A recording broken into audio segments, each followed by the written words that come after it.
सबसे पहले अल्लाह को कौन देखेगा? सबसे पहले अल्लाह को जन्नती लोग देखेंगे। শুধুমাত্র এই দোয়াটি একবার পড়েন, আল্লাহ তাআলা আপনার 90 বছরের গুনাহ মাফ করে দেবেন ইনশাআল্লাহ।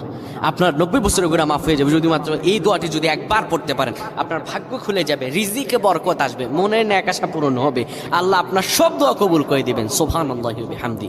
এত ফজিলত, এই দোয়াটা আপনারা শেয়ার করে দিবেন। এই যুবকেরা, আমল না করেও সওয়াব পাবা তোমার একটি শেয়ারে, একটা বাটনে প্রেস করে তুমি সওয়াব পেয়ে যাবা। কারণ তুমি আমল না করো, অন্য কেউ যদি তোমার শেয়ারের বদৌলতে আমল করে সওয়াব তুমি পেয়ে যাবা। নবীজির হাদিস।